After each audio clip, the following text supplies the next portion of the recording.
common obstacles that parents face as they have kids in athletics. Maybe their kid isn't trying to go pro necessarily, but they're just trying to enjoy their time in the sport. And let's talk about some common obstacles parents face in this process. And the first one I want to talk about that's kind of going off of that parents wanting to be perfect topic is I think a lot of parents want to help as much as possible, help their kid have fun, be the best athlete they can be. However, they're not sure how to do that. This can easily create anxiety in the parent because they are always worried that they're not doing what's perfect or best for their kid. And now that's going to cause them to have some extra stress. So, can you talk about maybe anything on your mind with that obstacle, wanting to help as much as possible, but not sure how to? Yeah, great theme. And where my mind goes is it's very similar to the obstacle athletes and performers feel of wanting to be perfect and what is the expectation. So I guess where my mind goes, simply put, is being okay, being imperfect, Mm-hmm. and accepting life is not perfect. In fact, life is beautiful with imperfection. And I guess one of the takeaways for our listeners is accepting that parenting and our family dynamics are not going to be perfect can be a helpful reframe for us. Yeah, and understanding that every other parent child relationship in this sport atmosphere is also imperfect. So my relationship doesn't have to be perfect because that's unrealistic. I think that's a good reminder because it can take that burden, that weight off of their shoulders when they realize they might not be making the perfect decision. Whereas, okay, this is going to happen. This is going to come up no matter what. Yeah, totally. We're not always going to say the right thing. We're going to foul up our words. Mm-hmm. There'll be slip ups, there'll be ups and downs. Guess what? That's called life. That's called family life. Another obstacle parents face is, and this is so natural, but they want to control more than they actually can. So this is the parent that might be determining where their kid practices, plays, the equipment they get, trying to coach them on the sideline during games. This makes so much sense because they're probably incredibly invested. What do you have to say, Elliott, to the parents who want to control more than they can? Maybe normalizing that for them or any tools they can take away for that right now. Yeah, great question. I would tell parents the same thing I tell athletes every week in my office of control the controllable. Mm-hmm. We have to think about the boxes we can check, the boxes we do have power over. And as a parent, one of those boxes is unconditional love. We're on the sidelines, we're on the ride home, we're in the family dinner table. Let's check that box of love. Let's show our kids, hey, I'm here for you. I love you through the ups and downs. Whether you drop 30 points or zero, I'm still going to be here. We're still going to come home, have family dinner. I'm still going to hug you. And that is a controllable aspect of parenting. So it seems like when the parent is inevitably in this game where they want to control more than they can, maybe reminding themselves, hey, I have influence in other places. I have influence on the car ride home, at the dinner table, on the way to practice, to and from. So all these other areas where they can remind themselves, okay, this isn't my moment, but I will have my own moments. Absolutely. Well said. And those moments are incredibly powerful. Mm-hmm. So that is where the impact can happen. Those moments are really rich and important. And yeah, and we're going to talk about some of that stuff a bit more of like those conversations focusing on control for their athletes as well. One thing I wanted to use this as a transition to another obstacle to talk about is when they try to check too many boxes. Parents are good at checking the parent's box. They're good, hopefully, at being the parent. However, a lot of parents might be wearing too many hats. And what this means is a kid might have an hour, 2 hours of practice where they're being coached by their coach, and then they start talking with their parents, who they are going to their parents for just that, the parent role, the parent hat. Yet the parent puts on the coaching hat now. I wanted to touch on this phenomenon of parents trying to be multiple roles and how that can influence the kid's relationship with the parent and maybe their love for the game. Yeah, great prompt. Let me share a quick story, Gabe, of a coach up in the state of Washington. Let's call him Coach Sam.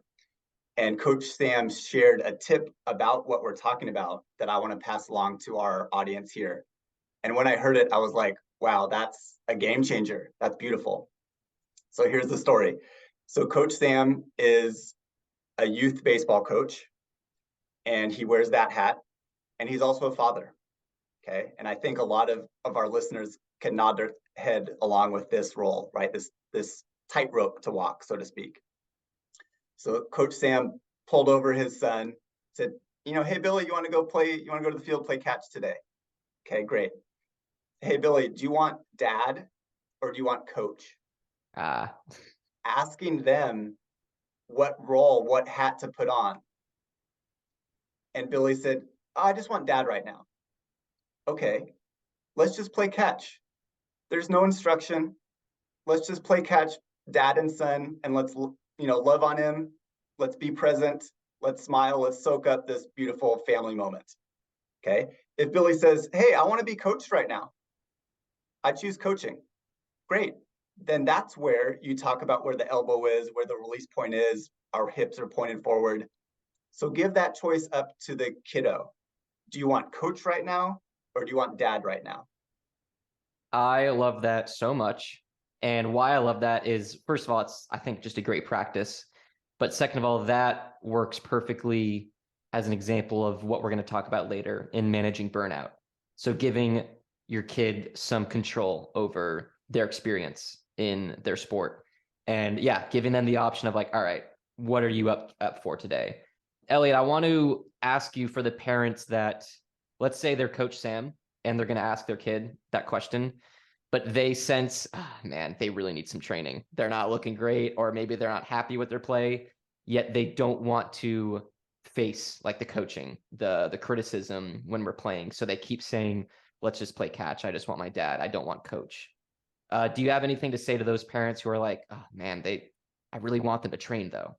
Yeah, for sure. And that's a tough obstacle to navigate. But let me throw this at you, Gabe. 80% of student athletes will drop out by age 13. So if the goal is for them to train and improve and grow, that tells me that your goal is also for them to continue to participate in their sport. How do we get them to continue? Well, we make them have fun. So researchers in our field examined why do student athletes play sports? And they listed a bunch of options for student athletes to pick from. Why do you play? Guess what the number one option was?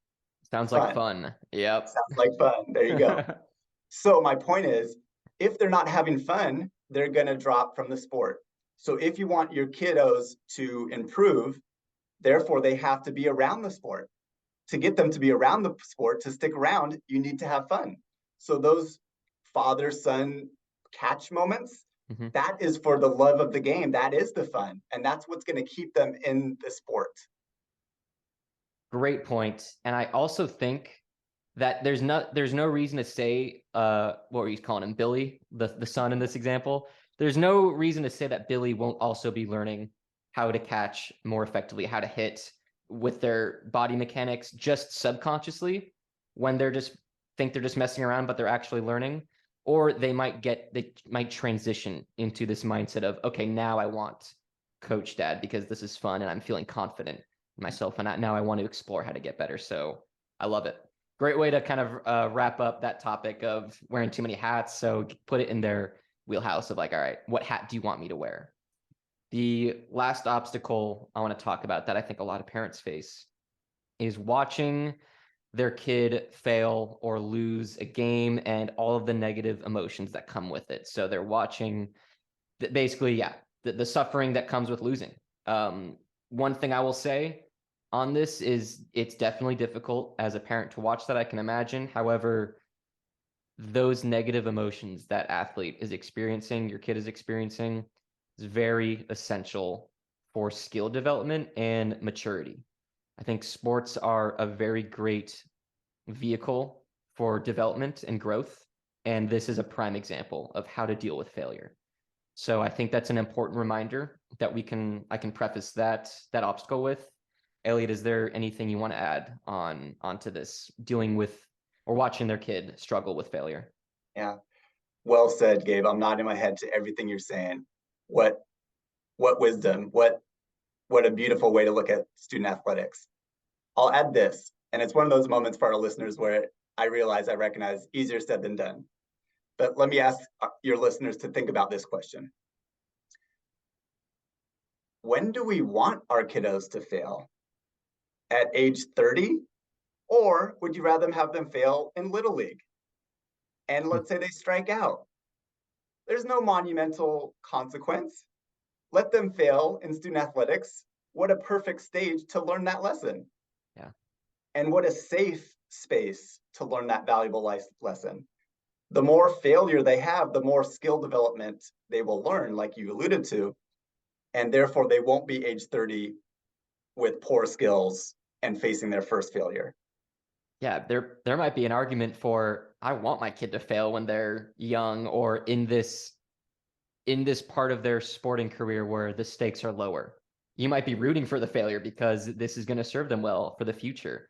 I love this term that I heard describing the athletes who, I think a lot of them go pro, and those athletes are oftentimes the best in every league they're playing in until they get to the pros, where they're finally seeing equal competitors.